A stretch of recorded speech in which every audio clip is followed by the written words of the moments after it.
So I am super excited to have Brigham Dickinson on the Driven Leadership Podcast today.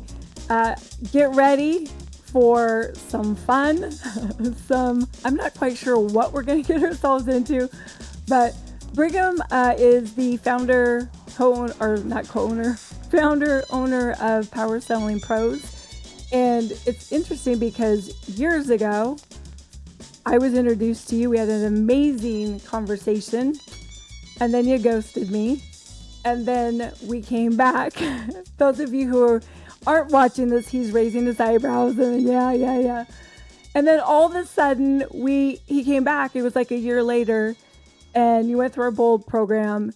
And it is so cool to see people in that vein because we really get to see the heart. And Brigham, your heart, you're the servant's heart.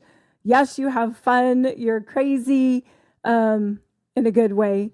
But the way that you approach life, your people, your values, super, super excited within your topic, becoming a leader worth following, because that is what I got to see and who I've got to know you as an expert in this. So Brigham, before we start, just would love for you to tell us a little bit about who you are and why this topic is so important. Well, I'd love to also hear what got you to finally unghost Mary. What finally got you to Bold? Because I feel like there's a story in there of how you ended up there. Yeah, so I'm glad you asked, and I'm grateful for the opportunity to be on your podcast. Thank you. So there are certain benefits to hitting rock bottom, and some of us have a tendency to get there in different ways. And so, yeah, about a year before I decided to do anything with Mary, I just, wasn't ready with whatever she was throwing down. Not emotionally ready. And even though we were able to connect immediately, in my opinion, it was awesome. It was a great conversation, and thought it was cool. And I also thought that I was too cool for it. Yeah. So I remember that. So, I just wasn't ready. I had just brought on a CEO in 2022, and was getting the company running by itself. And I thought that was the plan, right? That's what we're supposed to do. Get to the point where we have complete control over our finances, complete control over our time as business owners. And I started delegating each of my responsibilities off to the point where I wasn't even running Power Selling Pros anymore. And I can remember letting go of those responsibilities, even the ones that, I just loved, because I thought that was the whole point. And I can remember within about a week, looking at the wall in my office, watching dry paint dry, and thought, holy cow, what have I done? I've taken even the things that I love and I'm passionate about away. And, that wasn't good for me. And it certainly wasn't good for those that I put in place as leaders. Because they were trying to do their job. And I certainly wasn't helping with, the personal needs that apparently I had, that I didn't realize I had until I let those things go, until I let those responsibilities go. So that went on for about a year, and they did great. Company grew by about 10%. And within about a year, they realized before I did that this wasn't working. And they bounced. This is July of 2023. And when they bounced, holy cow, that was hard for me. I usually don't lose key people like that. The two people I started this company with, Barry Gates and Nathan Dickinson, my little brother, are still with me. You know what I mean? So I'm not used to this rejection. And so it was hard. It was hard. So when that occurred, I needed something, and luckily, Mary and the Bold program was there to help me pick myself off the ground and go to work. You see, that's the thing. We're going to mess up 1,000 times over in this life. The difference is those who are able to get back up as quickly as possible. And so I knew I needed to get back up, and I was grateful for the extra help that I received through Bold. Yeah. It went from he ghosted me until all of a sudden I get this, hey, and I think the class was like 2 weeks later or the week. Yeah. And he said, any chance you still have a spot? I'm like, shut the front door. Yeah. Like, what? Yeah. Yeah. You know, I'll tell you guys something else that I've never experienced before, or that's not true. I've been experiencing it as long as I can remember, but I've never shared it. And that is that there are definitely times, and it always comes as a surprise to me, like, whoa, where did that come from? But there's a lot of depression and anxiety in my family. My dad's had a couple of nervous breakdowns. My mother, has spats every once in a while, and I certainly deal with those spats. And the cool thing about Bold is it gives you time to sit with some of those feelings, right? I just had a CEO that left, as well as 2 of my top trainers.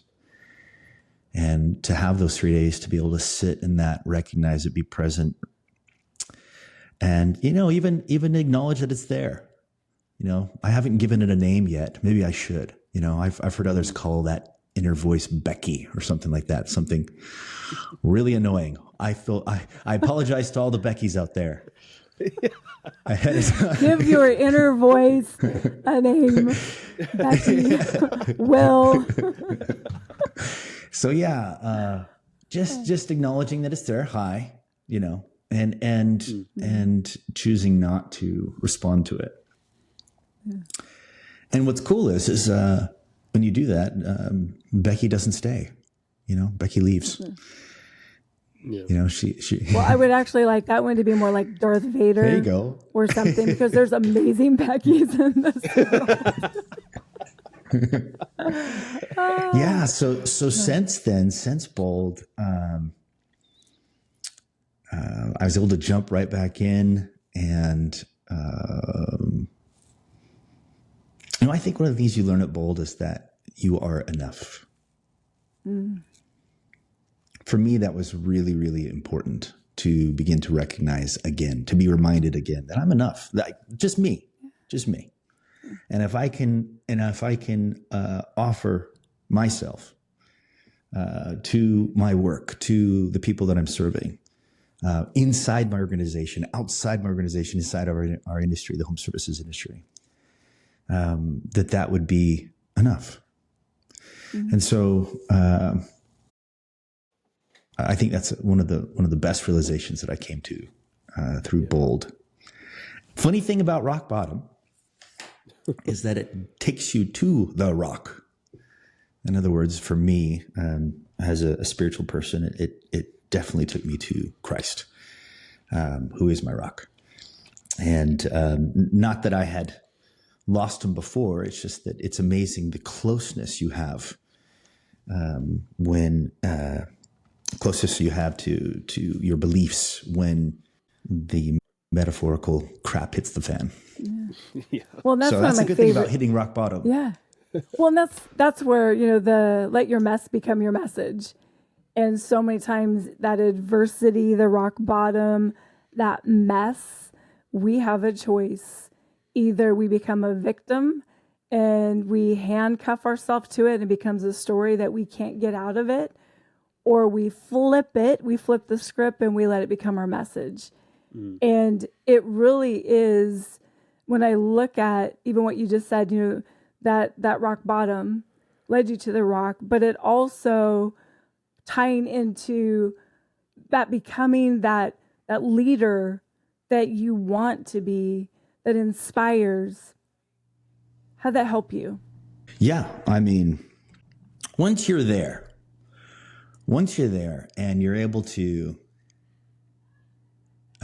kind of turn outward just in your mind, right? We have a tendency when things are not going well to turn inward, right? Focus on us, focus on, oh my gosh, I don't have time for this stuff out here, outside of me, because I'm dealing with this internal stuff. But once you're able in that, mindset to transition it from inward thinking to outward thinking, you then realize, and as counterintuitive as this sounds, the way out of a hole is by serving your way out.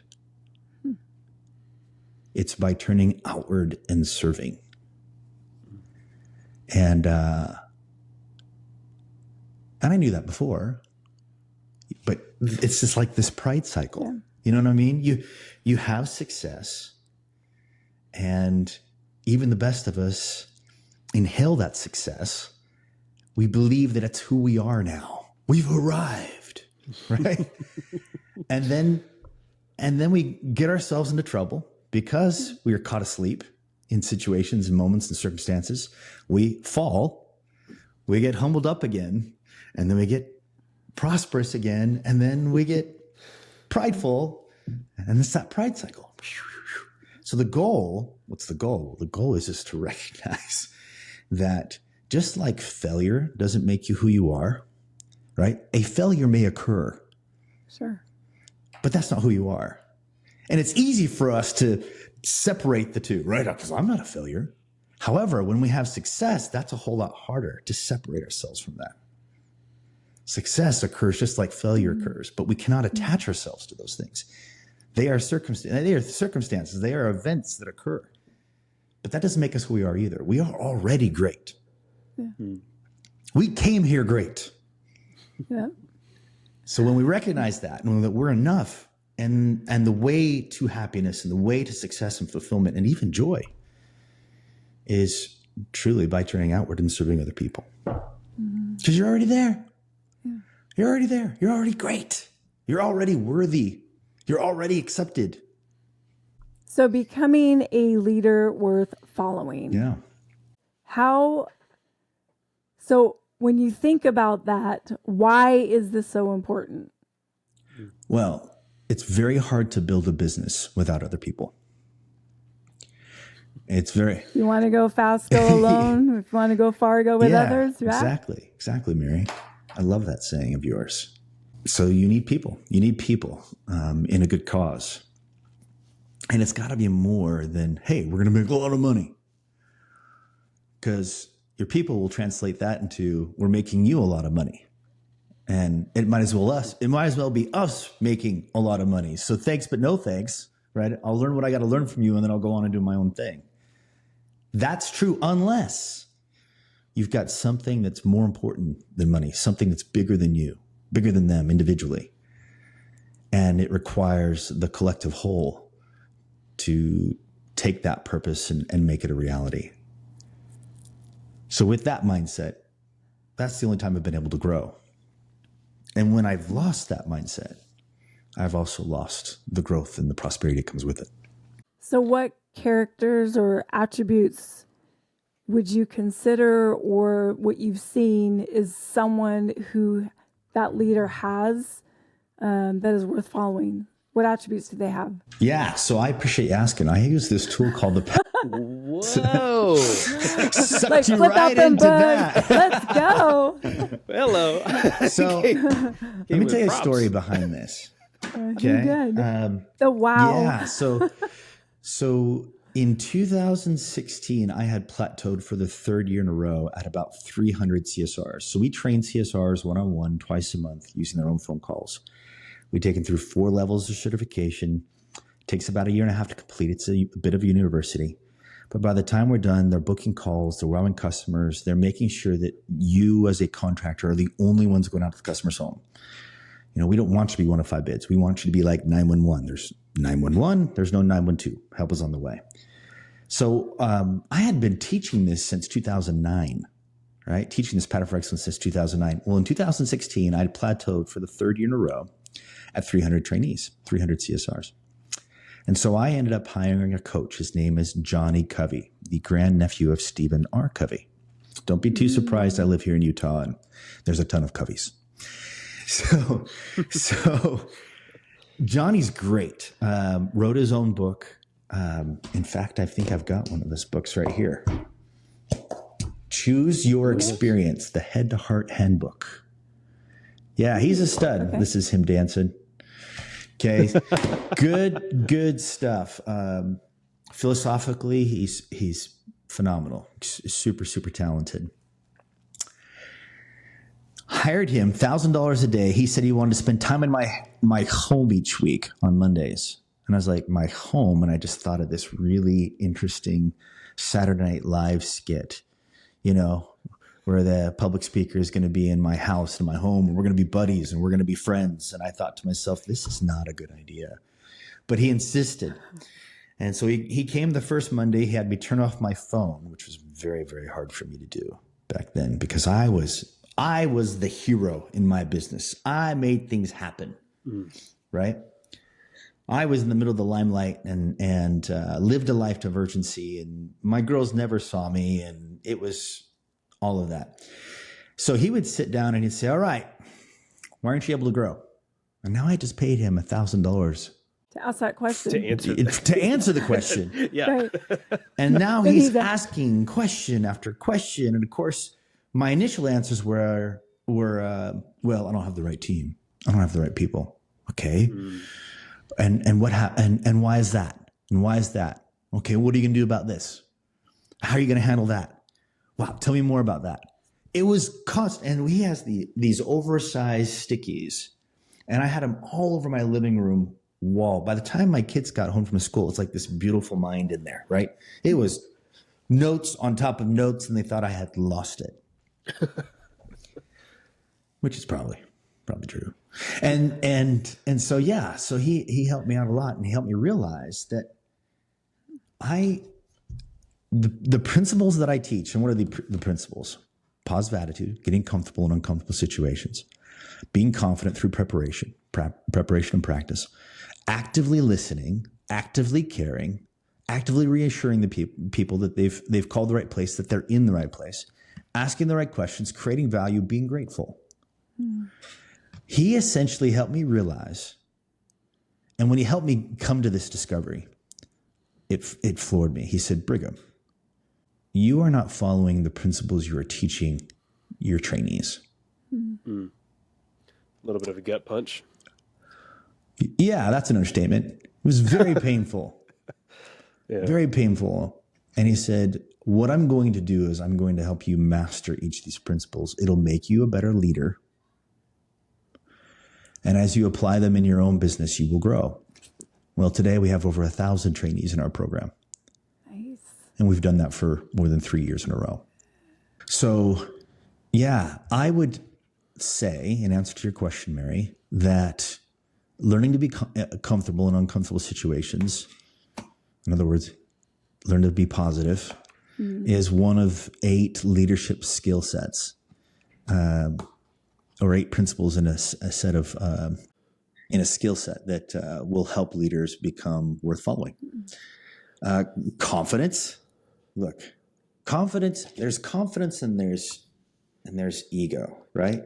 The funny thing about confident people is you want to be around them. Yeah. You want to be around them. Whatever they're saying, whatever they're doing, you want to be there for that. The moment they begin to inhale their successes and they become egotistical, you don't want to be around them at all. In fact, you hope that they don't even come in, right? And so into the office, right? Just, we got this, please don't come, right? It becomes toxic. And so there's always a fine line there. This is why you never inhale your successes, right? Well, and actually to that, because you talk about the success and the failures. And, I've heard of that success is actually, we have to be so careful because we become complacent and tying it into the ego. A lot of times, like, I've arrived, and we forget the work that was required to get there. And we become, it's us versus them. It's, we've done this. And when you talk about what Johnny said to you, it really is about being authentic. a leader worth following, I believe 100% needs to own their craft, to hone their craft, and to be authentic and transparent. And when success happens, is you talked about gratitude as one of them. Mm-hmm. It's not about me, it's about we. Mm-hmm. And always having that place in check, because you're so right. When you look at people who they have this confidence and it's like, ooh, you want to be, it's confidence in their ideas. It's not shutting other people down. They're willing to speak their mind, whether they're scared or not, because they're authentic in that path. Ego, whew, pride, yeah. Just the opposite. What were some of the growing pains for you as you had that breakthrough, you had the gut punch, as you started developing those things? Was it easy, hard? How long did it take you? What was the response from your team? There's cognitive understanding and awareness, and then there's experiential understanding. Yeah. Two very different things. Yeah. So recognizing that I was in the limelight, and in order for me to grow the organization, I need to step out into the dark and allow the ambitions of my team to flourish inside my organization. See, we all have these emotional needs that drive us. And without the right direction, we may cave to human tendency to fulfill those needs. And funny thing, when we cave to those tendencies, it gives us the opposite outcome, right? Mm-hmm. The poor consequence. And so what I needed to do is I needed to sit down with my team, and I'm not perfect at this. I'm still working on it, right? I'm a work in progress. Sure. But the times that I have been able to sit down with them and say, hey, what do you want to do with your life? Where do you see yourself with Power Selling Pros in 2 to 3 years? And there are some times where we had some really hard conversations where they would reply that they don't see themselves with Power Selling Pros in 2 to 3 years. And how cool is that to know that they don't want to be here right now? Okay, well, what do you want to do? Well, I want to do X, Y, and Z. Well, what if we could do that inside the organization? What if we could do that together? And the times where I've been able to do that and keep those individuals, it's made all the difference in my organization. So as I step out of the limelight, as well as give them the same freedom to fail, like I gave myself freedom to fail.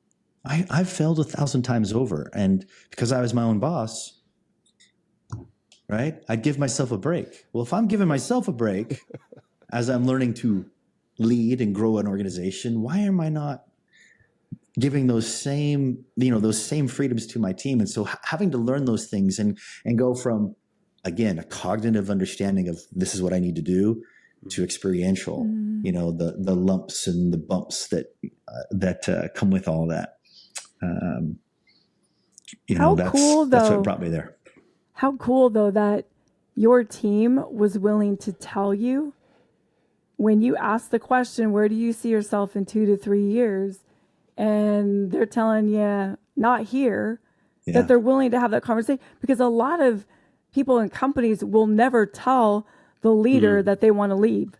And I remember I was on a podcast a year or so ago with Josh Kelly, and he was saying that people will leave you. They will.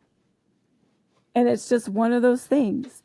But how, to your point, how can you grow them so that you are helping them, whether it's with Power Selling Pros, whether it's with Driven, whether it's with someone else, that they can be the very best version that they can possibly be, and they're adding to. And if it is time down the road for them to leave, you know that you've done everything that you could to help them grow, and it truly is a win-win. Yeah. Yeah, and what's interesting is even when they do go, sometimes they go and they realize that it's not better over there. The grass was not greener. Yeah. And it also gives me an opportunity to go, man, I wish we had them back. And crazy thing, there have been a few times where that's worked out for me. Like they say they want to come back, and I'm like, absolutely. And they're like, thanks for giving me a second chance. And I'm like, okay, sure. Yeah. But that's a great leader. When I look at leaders worth following, it's a leader that is not in the fear mindset. It's not in the survival mindset. It's in that mindset of, let me get to know you. How do I help you reach your goals?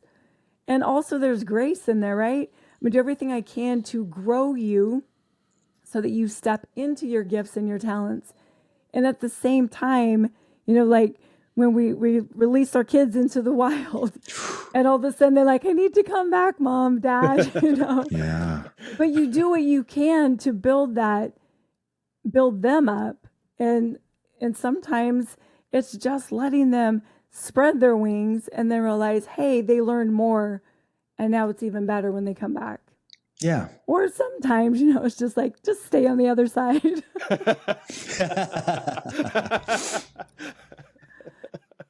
Every time I try to control something, I learn quickly that I don't have as much control as I thought I had. So yeah, learning to let go is important at times. Yeah. So what is your strength? When you look at where you're at right now, where would you say you thrive in the areas of a leader worth following? So I can certainly paint a vision pretty well. Okay. Guys, this is where we're going. This is what we're doing. This is why you need to jump on board. This is why, not just jumping on board, because even if they are working for you, they're either treating it as a job where they're clocking in or clocking out, or they are emotionally engaged in their work, right? They're working at an autonomous level. I have a team, 40 people here domestically, and they all work from home. To keep that group of individuals who are not face-to-face 8 to 10 hours a day is a very difficult thing to do. Keeping them engaged, keeping them motivated, putting in their best work. It's not easy. And there are times where I feel like, man, we are so on fire right now. And there are other times where I come out of a meeting and I'm like, oh my gosh, they are not connected, right? And we've got to figure out ways to get connected again. And luckily, I have an awesome team for that. That's the other thing I'm good at, Mary, is I'm good at putting the right people in the right seats. I have an operations manager that is phenomenal. You see, that's the thing. A visionary is just a dreamer without somebody who can go in and put the right systems and processes in place to make that dream a reality. So I would say that one of the things I'm good, and I learned this from Royal Hockley.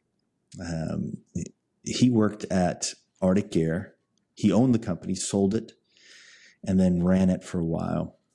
And then he built his own company in Chico, California called Royal Heating and Air. And now they're crushing it. Small towns, a bunch of different small towns, and he's already doing 30 million in revenue. Phenomenal. One of the things I learned from him was that he was and is incredibly good at just putting the right people around him. Mm-hmm. Recognizing that, he wasn't the best at everything. The one thing he was good at was numbers. Some business owners, you give them a few numbers and they're able to calculate in their heads. I can't do that. How do people do that? Yeah, me neither. It's a special skill. Yes, it is a special skill. There's always a few. When I'm speaking in front of groups and I ask certain math questions, there's 2 or 3 that pipe up so quick with those answers. And anyway, he was one of those. He calculates incredibly well. And with that skill, he's able to bring on phenomenal teams to do really great things. In regards to leadership, are you a John Maxwell fan? Of course. Yeah. Of course. And I've talked about this, and everyone who knows me, I've talked about the law of the lid all the time because it really goes into your topic. And the law of the lid is that leaders ability, whoever they are, that lid is their effectiveness.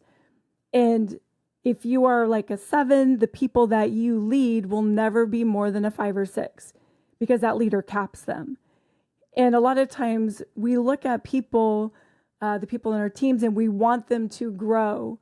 But if you're not doing the work as a leader, if you're not growing, if you're not looking in the mirror, if you're not raising that lid, the people around you will they don't know how. They will leave you.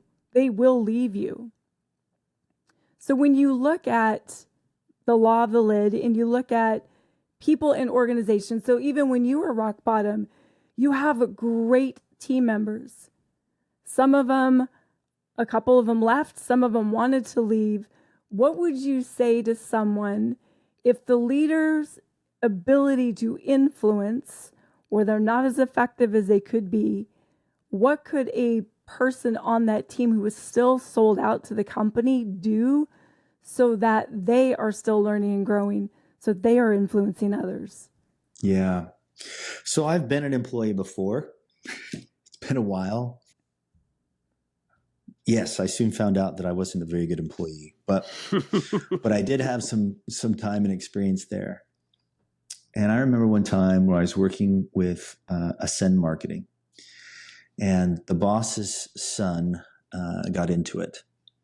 Basically got into the business and started running the business with his dad. And let's just say that back then he was a jerk. And I mean, I could give you examples, but let's just say that, let's just use your imagination. There was a few situations where I wasn't treated very well. And I had a choice. I had a choice to make. I could leave, right? Get another job. The thing is, though, is I really enjoyed what I did. I was a marketing coach, and I was working with business owners on how to grow their marketing program in their business. And so I would focus in on my responsibilities. And for me, it was just a matter of focusing in on what I can control as opposed to what I cannot control. And I did that for a couple of years, really loved my job. My boss really liked having me around. And that was up until Royal Hockley called my boss and said, "Hey, I want to offer Brigham a job. Would that be all right?" And Royal ended up coming to my house. I had my first kid at that time. And my wife, it was so cool for him because he lived in California, and he came over to Utah into our house and offered me the job with my wife and my daughter right there. It was really awesome. So what is this with 2 of your mentors or 2 people you hire come into your house to come and have conversations with you? Something going on there. Yeah. You're feeling left out, Mary? You're always welcome. I'm like, what's up with this? Yeah. So he came to my house and moved us over, and it was fantastic. But had I not focused in on the things that I can control and make the most of it, independent of the fact that it wasn't the best work environment, I would have never met Royal and would never have that opportunity. So for me, decide if you can thrive in that position, right? And if you can control your environment in that position. And if you're in an environment where you can continue to learn and continue to grow, there's other options to leaving or bouncing. Sure. How much does mindset and attitude play into someone who thrives? It's everything. It's everything. Your focus, what you choose to focus in on. Because you can look at a situation, for example, my kids. I work very, very hard to give them a great life, thinking that that's what they needed. All the things I didn't have. My dad worked at a mushroom plant. Yeah, I grew up in a trailer park. He made $8.50 an hour as a professional forklift driver at a mushroom plant till the day he retired. In fact, I used to work with him, and there was one month, I don't know, I guess it was the end of a semester, what have you, but I got my report card and the grades were bad. And Dad hinted that he and I were going to be working there for a long time.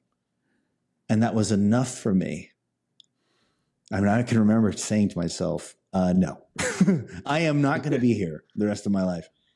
And so since then, creating a much better environment for my kids to grow up in.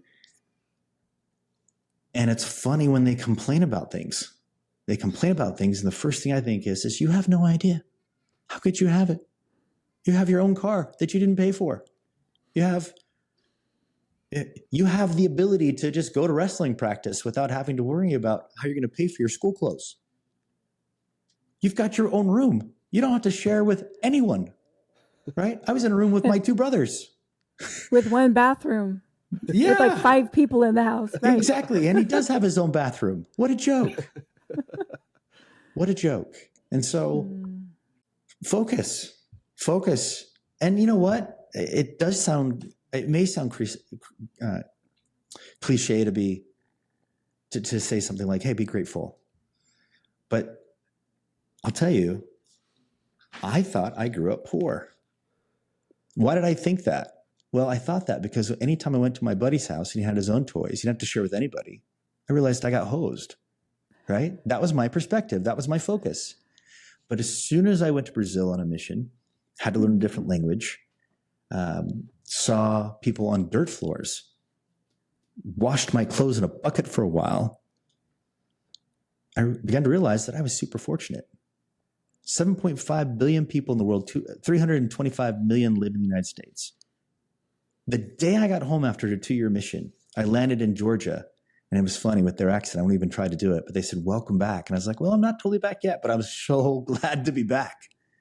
So glad to be back. I mean, I could walk around on my carpet in my living room floor, barefooted, as opposed to having to wear sandals.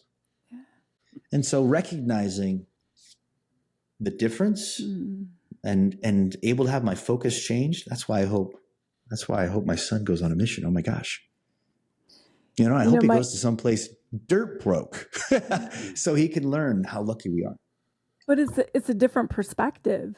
And in the United States, we're so fortunate, freedom of speech, freedom of where we want to go to school, for where we want to work, freedom to love who we want. Like, we have so much freedom, and we take it for granted. My daughter, Amber, when she was young, I think she was 8th grade, she went on it was like a church mission for her youth group, and they went in and they gave wheelchairs to people who couldn't walk. Like, so she was in Mexico, and she came back. It was El Salvador. She was in Mexico and she went to El Salvador. She came back, and I took her out to Jack in the Box for lunch, and she's crying. Wow. She goes, Mom, we are so fortunate, and it breaks and this is my daughter, who's 14 at that time, going, I wish everyone could experience what I just experienced. Because we fight over not having enough school clothes, or we fight over stupid things that it doesn't matter. And I think sometimes in perspective that we do need to be humbled. We do need to have times to really look and be grateful. There's times that I'll just go, I am so grateful that I get to hear the birds chirp. I'm grateful that I have AC. The little tiny things that, if we don't wake up, we just go right back through the motions. We're on the hamster on the hamster wheel, and we become numb. And we go to work, we punch the clock, and yet there's no purpose. And looking at people who inspire, leaders who inspire, I really believe those are the people worth following. Those are the people worth becoming, to give people hope, to make work fun, because it's not just work, it's a trickle down effect. Everything that we do, it's impacting the way we raise our kids, the way we treat our partners, our significant others, the way we treat, the Instacart person who drops the groceries off at our door. Yeah. That's worth a leader worth following. Yeah. And you can be that leader now. Yeah. It's funny how we have a tendency to think, oh, when this occurs or under this set of circumstances, then I'll give my all. The secret is to give your all right now. Focus in on your circle of control, the thing that you personally can control, and be the very best at it. And you will be surprised at the amount of opportunity that comes because of that. People will notice your work. Inside the office, outside the office, all those they will notice it. They'll notice the work and they'll say, hey, do you want to come work? And they don't care whether or not you've got a college degree, right? I've got a degree and I don't think I've been asked about a degree for the last 15 years. It is about the work that you do. You focus in on what you do right now. You live that person that you want to be one day today. So how do you help coach someone if they don't know? They don't know who they want to be. Yeah. So the best way in my experience is to first set the example for you to actually do what you say, right? Be who you are, be your word. Now, nobody's perfect. Everybody makes mistakes. And I am constantly reminding my team, you guys, I make mistakes. I have freedom to fail as well, right? Don't put me on a pedestal. Don't put me there. I don't want to be there. Not anymore. No, I just want to do my thing and play my role, play my part. And I think if everybody has that same focus, if they have their focus where they recognize what their part is in all of this and why they're doing it, I don't think there's going to be anything that stops us. So on the flip side, let's say you work with an organization and the leader says, I want you to work on my people. I'm good. Yeah. And that happens. That definitely happens. Here's what we ask them to do. We ask them to be involved in our training process to the point where we're not interested in training your team if you're not going to be involved. You need to be there because it's hard to explain beforehand what's going to happen while you're there, right? So when they show up, they're like, oh my gosh, this is amazing. This is so great. In fact, I'm able to see where I can apply these things. Yeah. Awesome. You know what? Our technicians need this too. Cool. You want me to spend an extra day? Sure. Let's do it. So yeah, as long as they're involved, it makes it easier for them to realize that they need it just as much as their team. I have a quick question to tie up a few dangling threads in my mind. In your history, it's a really clear path where you said, back in 2016, you were still in the limelight, running the day-to-day. You were that visionary at the top. As you went through the process of living those attributes you talked about, you started delegating things out. You started giving away things that you probably shouldn't have.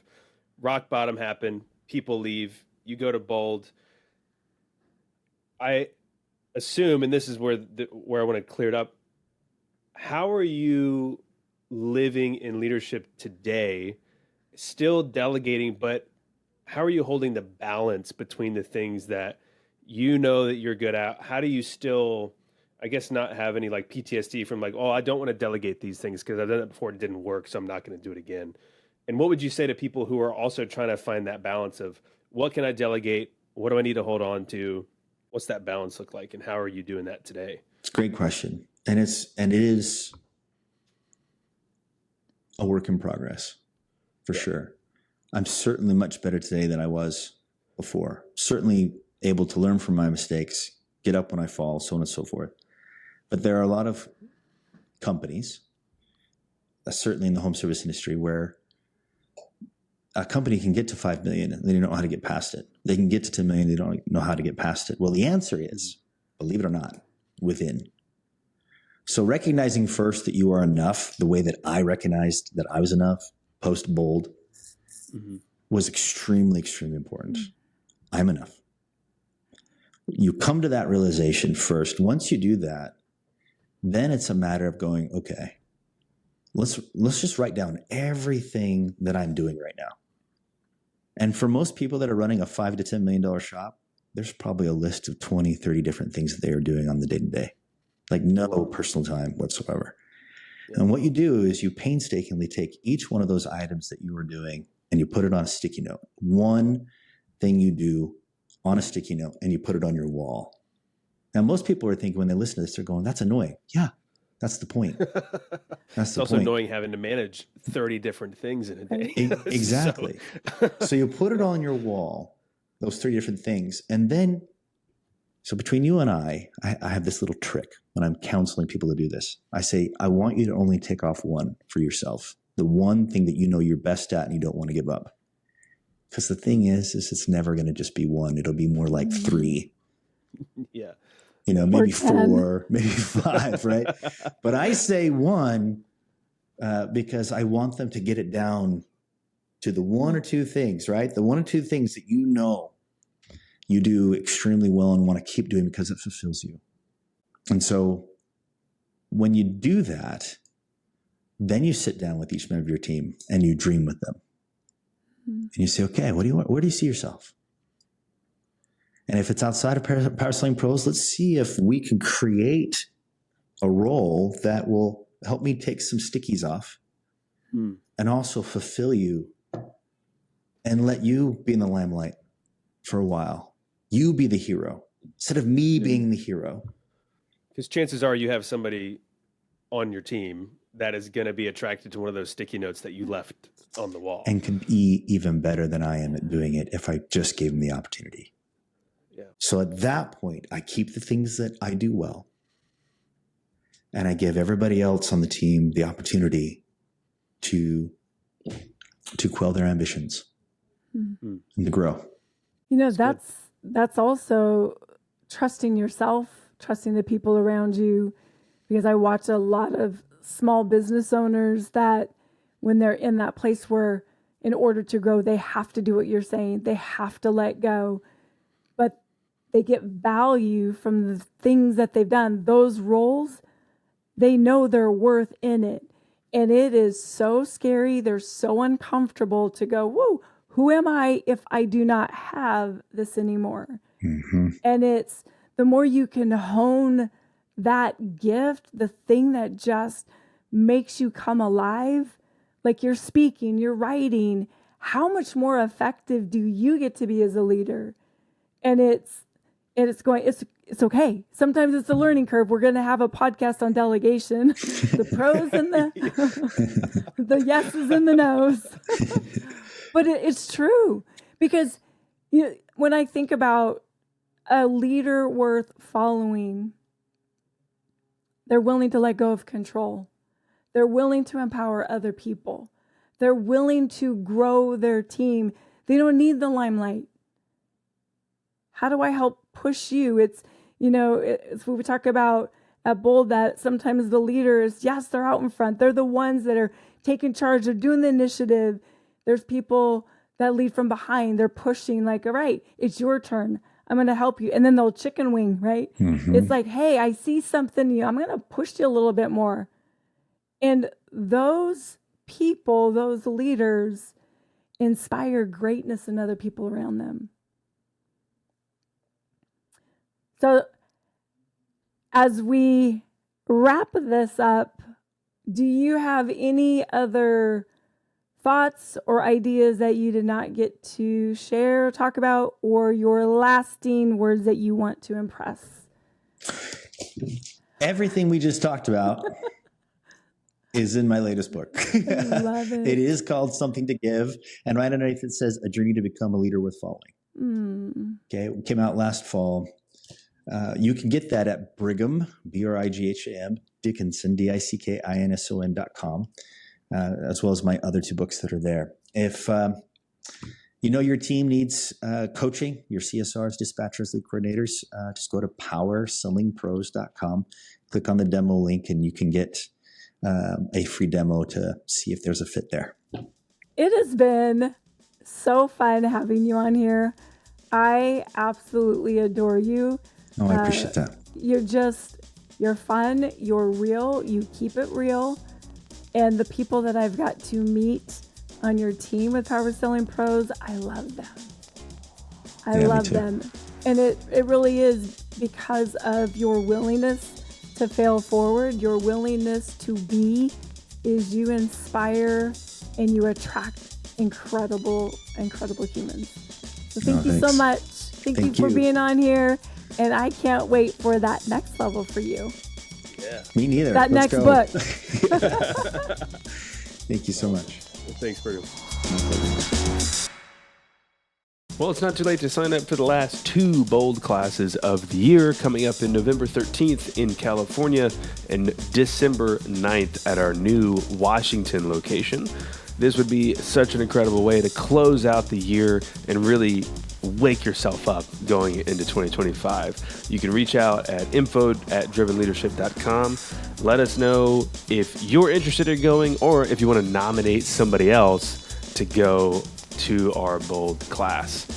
As always, thanks for listening, everyone, and we'll see you in the episode for next week.